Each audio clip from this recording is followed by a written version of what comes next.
굿모닝, 함께 예배하는 것이 행복합니다. 5월 15일 주일 아침입니다. 오늘 말씀은 사무엘상 4장 12절에서 22절까지 말씀입니다. 먼저 말씀을 읽겠습니다. 당일에 어떤 베냐민 사람이 진영에서 달려나와 자기의 옷을 찢고 자기의 머리에 티끌을 덮어쓰고 실로에 이르니라. 그가 이를 때는 엘리가 길 옆 자기의 의자에 앉아 기다리며 그의 마음이 하나님의 괴로 말미암아 떨릴 즈음이라. 그 사람이 성읍에 들어오며 알림에 온 성읍이 부르짖는지라. 엘리가 그 부르짖는 소리를 듣고 이르되 이 떠드는 소리는 어찌 됨이냐. 그 사람이 빨리 가서 엘리에게 말하니 그때의 엘리의 나이가 98세라. 그의 눈이 어두워서 보지 못하더라. 그 사람이 엘리에게 말하되 나는 진중에서 나온 자라. 내가 오늘 진중에서 도망하여 왔나이다. 엘리가 이르되 내 아들아 일이 어떻게 되었느냐. 소식을 전하는 자가 대답하여 이르되 이스라엘이 블레셋 사람들 앞에서 도망하였고 백성 중에는 큰 사륙이 있었고 당신의 두 아들 홈니와 비느하스도 죽임을 당하였고 하나님의 괴는 빼앗겼나이다. 하나님의 괴를 말할 때에 엘리가 자기 의자에서 뒤로 넘어져 문 곁에서 목이 부러져 죽었으니 나이가 많고 비대한 까닭이라. 그가 이스라엘의 사사가 된 지 40년이었더라.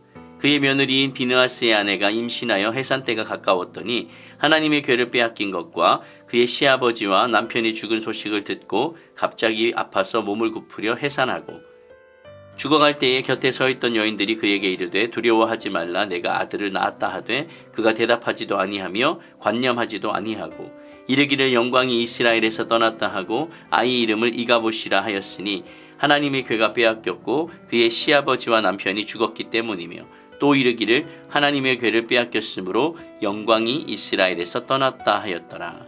아멘. 하나님을 떠난 이스라엘은 파국을 맞습니다. 사사시대 동안 보이셨던 하나님의 인내도 한계에 도달했습니다.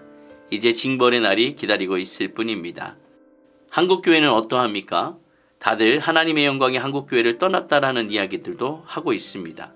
이가봇, 여호와의 영광이 떠났다는 뜻입니다. 하나님의 영광이 한국교회를 떠나는 이 이가봇이 선언되기 전에 우리가 회복할 수 있는 길은 없을까요? 그러한 기회를 얻기 위한 자세는 과연 어떠한 자세가 있을지 오늘 말씀을 통해 살펴보고자 합니다. 첫 번째, 말씀의 눈을 밝혀야 합니다. 전쟁터에서 도망쳐서 달려온 한 베냐민 사람이 실로에 도착했습니다. 이 사람은 베냐민 지파이기 때문에 실로에 자기 집이 있지는 않았을 것입니다.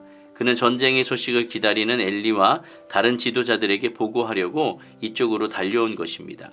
옷이 찢어져 있었고 머리에는 흙이 묻어 있었는데 사람들은 그 모습을 바라보면서 이스라엘이 패배했구나를 짐작할 수 있었을 것입니다. 그가 에베네셀에서 출발했다면 실로까지는 대략 30km 이상을 달려온 것입니다. 그 베냐민 사람이 성읍에 들어올 때 엘리는 길 곁 자기 의자에 앉아 있었습니다.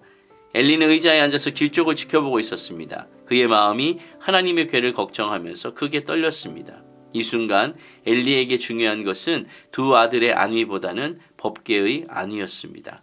이를 통해 볼 때 엘리는 법궤를 가져가는 것에 대해 동의하지 않았던 것으로 보입니다.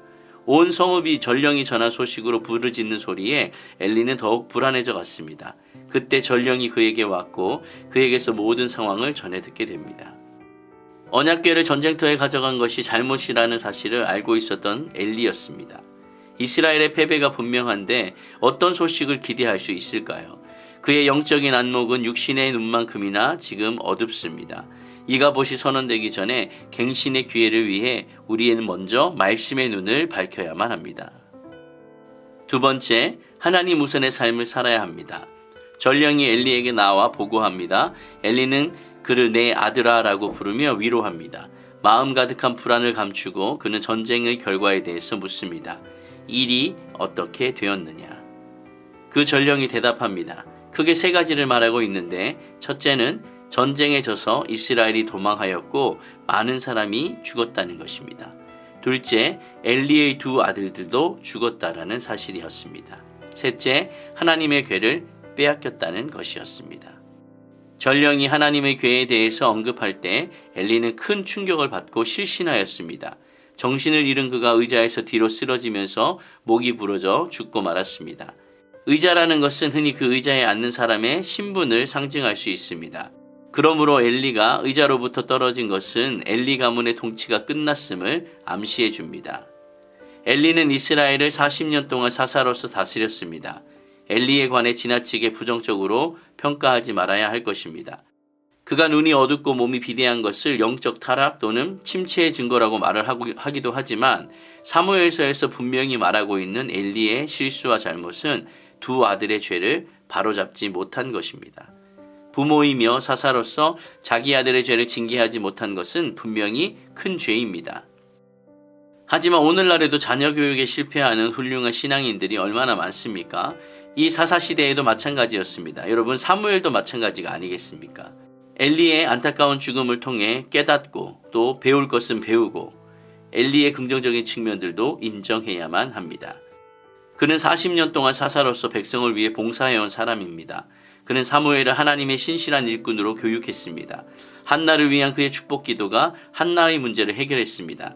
법궤를 위한 열심이 지극하였기 때문에 법궤에 대한 염려로 불안에 떨었던 사람입니다. 아마도 그는 당대 최대의 학자였기도 했고 훌륭한 인품과 리더십을 갖춘 사람이었을 것입니다. 비록 그 자신과 가문은 여호와로부터 버림을 받았을지라도 엘리는 분명 이스라엘 역사의 한 시대를 책임지는 사사였으며 자신보다 훨씬 뛰어난 사무엘을 남겨서 이스라엘의 미래에 소망이 있게 한 사람입니다. 엘리의 죽음을 통해 우리는 하나님 우선의 삶을 살아야 한다는 것을 다시 한번 확인하게 됩니다.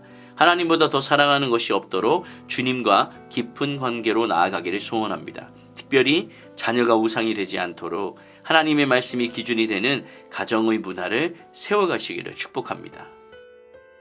세 번째는 눈물로 하나님을 불러야 합니다.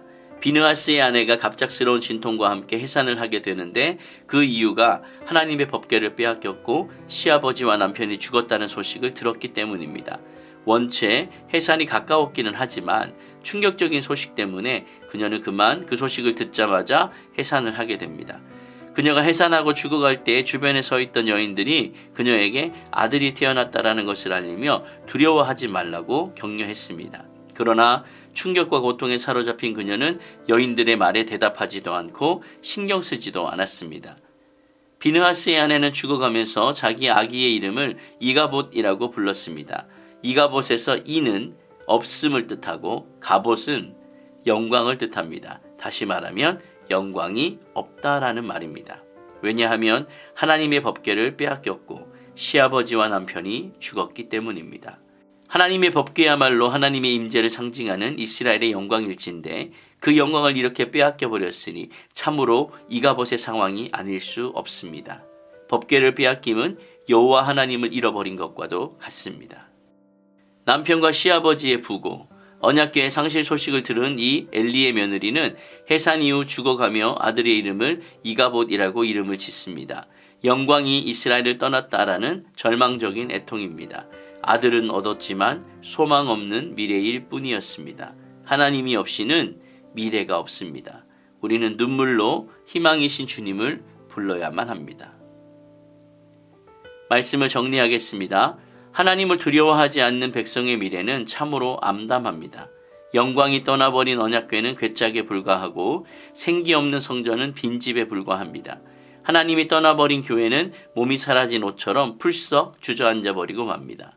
하나님께서 촛대를 옮기시기 전에 돌이켜 바로 잡아야만 합니다. 우리는 희망의 불씨를 남겨야만 합니다. 여러분의 삶에 하나님이 함께하고 계십니까? 아무리 좋은 집에 훌륭한 직장에 엄청난 재물을 지니고 산다고 한들 하나님이 떠났다면 그 모든 것은 다 헛된 것이 되고 맙니다. 두렵고 떨리는 마음으로 주님과 늘 동행하기를 구하는 저와 여러분이 되시기를 예수님의 이름으로 축원드립니다. 아멘.